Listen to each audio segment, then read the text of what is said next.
Hi friends. நம்ம இந்த வீடியோல என்ன பார்க்க போறோம்னா, உங்க தம்ப்நெயில பார்த்தோனவே புரிஞ்சிருக்கும் ஃப்ரெண்ட்ஸ். இப்போ நீங்க யார் கூட மெசேஜ் பண்ணிருப்பீங்க. உங்களுக்கு ஆப்போசிட்ல இருக்கிறவங்க வந்து இங்கிலீஷ்ல சராமாரியா சூப்பரா மெசேஜ் பண்ணுவாங்க. அதே சமயத்தில உங்களுக்கு வந்து இங்கிலீஷ்ல மெசேஜ் பண்ண வராது. அதனால நீங்க எப்ப பார்த்தாலும் வாய்ஸ் மெசேஜா உங்களுக்கு சென்ட் பண்ணிருப்பீங்க. அவங்க என்ன நினைப்பாங்கன்னா, உங்களுக்கு வந்து மெசேஜ் பண்ண தெரியல. இவங்க வாய்ஸ் மெசேஜா பண்ணுகிறேன்னு நினைப்பாங்க. அதுக்கு பதில் நீங்க உங்களுக்கு இங்கிலீஷ்ல டைப் பண்ண தெரியலனாலும், ஆனா இங்கிலீஷ்ல நீங்க மெசேஜ் பண்ணலாம் ஃப்ரெண்ட்ஸ். இது ஒரு சூப்பரான ஃபீச்சரு. உங்க எல்லாருக்குமே ரொம்ப யூஸ்ஃபுல்லா இருக்கும் ஃப்ரெண்ட்ஸ். வீடியோ மட்டும் ஸ்கிப் பண்ணாம பாருங்க. அதுக்கு நீங்க முதல்ல வாட்ஸ்அப்குள்ளார போய்க்கங்க. வாட்ஸ்அப்குள்ளார போனா நீங்க யார் கூட சேட் பண்ணணுமோ அவங்களோட ப்ரொஃபைல கிளிக் பண்ணிக்கங்க.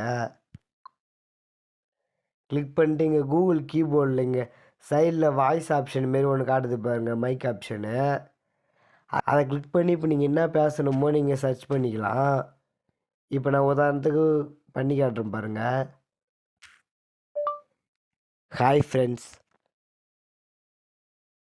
இங்க பாருங்க ஃப்ரெண்ட்ஸ், நான் இப்போ வாய்ஸில் தான் பண்ணேன். அது அழகா எப்படி மெசேஜா கன்வெர்ட் ஆயிடுச்சு பாருங்க. அத அப்படியே சைட்ல சென்ட் ஆப்ஷன வச்சு நீங்க சென்ட் பண்ணிக்கலாம். நீங்க இன்னொன்னு நெனைப்பீங்க ஃப்ரெண்ட்ஸ், நம்மலாம் வாய்ஸ் மெசேஜ் தானே பண்ணி டைப் பண்ணிக்கிறோம். எதுக்கும்மா பெரிய கீபோர்டு இங்க இருக்கு? இந்த கீபோர்டு இல்லனா கூட நல்லா இருக்கலாம்னு கூட நீங்க நெனைக்கலாம். அதுக்கும் ஒரு ஆப்ஷன் இருக்கு ஃப்ரெண்ட்ஸ். இந்த கீபோர்டே உங்களுக்கு இருக்காது. நீங்க அழகா வாய்ஸ் ரெக்கார்ட் பண்ணி மெசேஜ் அனுப்புற மாரி மட்டும் ஒரு ஆப்ஷன் இருக்கு. அது எப்படி பண்ணணும்னா, நீங்க அகைன் திருப்பி அந்த வாய்ஸ் ரெக்கார்ட் பண்ற அந்த ஆப்ஷன கிளிக் பண்ணிக்கங்க. கிளிக் பண்ண உடனே இங்க பாருங்க, சைட்ல 2 ஏரோ ஆப்ஷன் காட்டுது பக்கத்திலேயே. அத கிளிக் பண்ணிக்கங்க. அதுதான் ஃப்ரெண்ட்ஸ் பாருங்க, அத கிளிக் பண்ண உடனே வெறும் இங்க பாருங்க வாய்ஸ் மெசேஜ் பண்றது, அந்த வாய்ஸ் மெசேஜ் சரியா இல்லைனா இந்த எரேஸ் பண்ற ஆப்ஷனு, இது மட்டும் தான் உங்க இதில இருக்கும். இந்த ஆப்ஷன் வந்து உங்களுக்கு ரொம்பவே சூப்பரா இருக்கு. நீங்க இத எந்த சைட்ல வேணாலும் இப்படி ஸ்க்ரோல் பண்ணி வச்சுக்கலாம். அது இருக்கிறதே உங்களுக்கு தெரியாத மாரி நீங்க ஃபுல் ஸ்க்ரீன்ல மெசேஜ் பண்ணிக்கலாம் ஃப்ரெண்ட்ஸ்.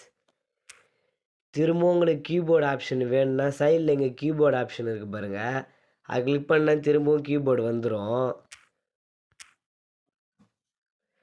இந்த வீடியோ உங்களுக்கு ரொம்ப யூஸ்ஃபுல்லா இருந்ததுன்னா கீழ கமெண்ட் பண்ணுங்க ஃப்ரெண்ட்ஸ்.